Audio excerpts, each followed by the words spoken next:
Faith cometh by hearing, and hearing by the Word of God. It's time for Faith to Live By with Sue Taylor.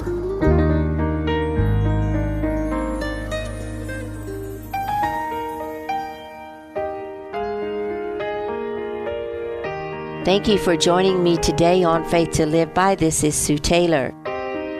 We are in Psalm 55 today, and this psalm is a directive for those who trust in God to cast their burden upon Him, for He will sustain you. You know, this psalm was written by David, and he was in anguish of heart over one of his trusted advisors who led a defection to the usurping Absalom. You know, this was such a betrayal to David from his own son and a trusted advisor. So we find David crying out to his faithful God. He says, "Listen to my prayer, O God, and hide not yourself from my supplication." David not only requests of God to listen to him, but he also asks God to attend to him. He says, "Attend to me and answer me. I am restless and distraught in my complaint, and I must moan." Have you ever felt like this before your sweet Lord? Restless and distraught, complaining, which usually leads to moaning. But, you know, if and when we do moan, it is good to moan to God and not to people, because God is the one that knows how to help us. David's prayer is simple as he begs God to attend, to listen, and to hear what he is asking of him. David lays out all his need and grief to God. In verses 3 through 5, it says, "And I am distracted at the noise of the enemy." This is in the Amplified Version. "Because of the oppression and threats of the wicked. For they would cast trouble upon me, and in wrath they persecute me. My heart is grievously pained within me, and the terrors of death have fallen upon me. Fear and trembling have come upon me." David pours out his heart's distresses one by one. He is restless with his complaining and moaning. The more we complain and moan over our plight, the more restless we become. God's design for us as His children is rest, and it is peace, not restlessness. The Bible tells us in quietness and confidence that is our strength, and the joy of the Lord is our strength.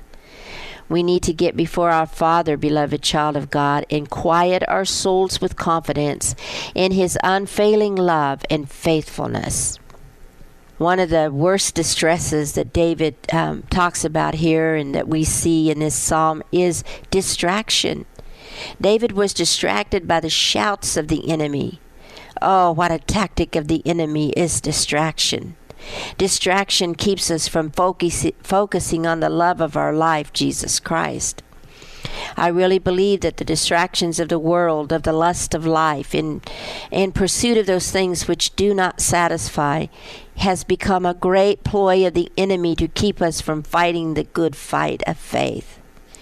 If we let the cares of life make us restless, we will not only become distracted from Christ and His life within us, but we can complain and moan over the oppression of the wicked. As David acknowledges his restlessness, his distractions, he realizes that it is because of the oppression of the wicked. He's oppressed under trouble and is experiencing their vicious assaults of persecution. He feels heartbroken and has a feeling of impending doom and even an uncontrollable fear and trembling because he is letting the onslaught of the enemy overwhelm him. I have felt this grief at times in my life, of which David speaks. He is so overwhelmed that his first impulse is to fly away, to find some relief from all of his trouble. He's maybe thinking out of sight, out of mind, but we all know that we cannot escape ourselves or trouble when it comes. But we can have relief from the care and the concern in the trouble.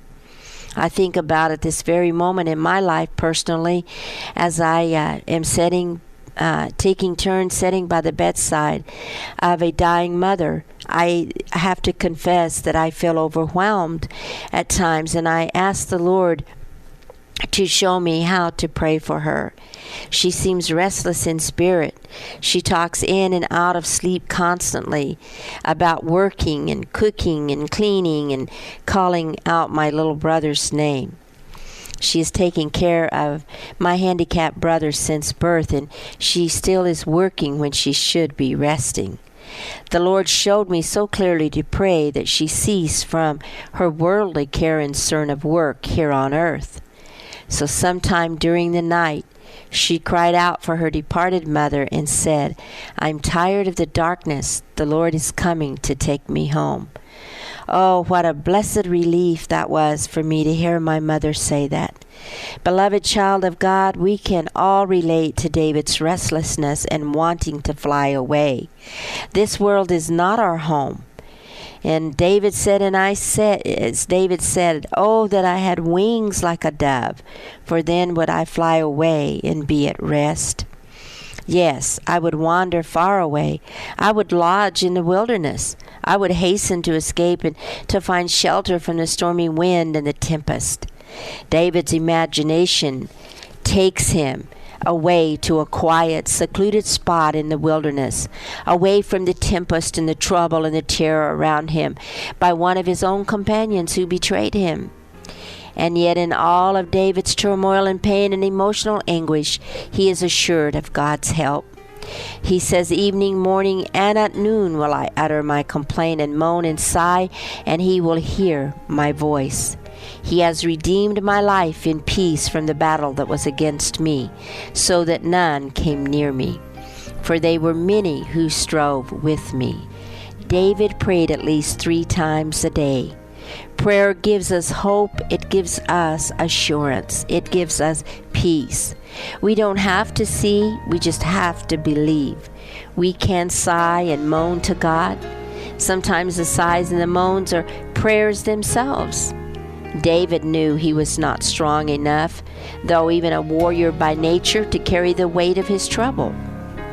That is why he admonishes himself in this beautiful Psalm 55 in verse 22, where he says, "Cast your burden on the Lord, releasing the weight of it, and he will sustain you.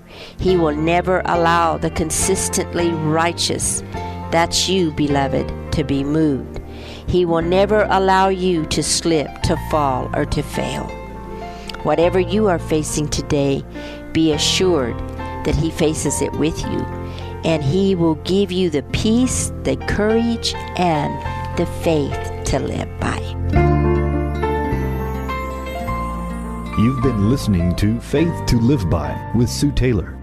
If you would like to write with your comments or to request a copy of this program for an $8 donation, write Sue Taylor, 10827 Highway 86 East, Neosho, Missouri, 64850. Sue Taylor is a member of the KNEO team and a keynote speaker at several church and women's events throughout the 4-state area. To book Sue for your next event, contact Sky High Radio at 417-451-5636.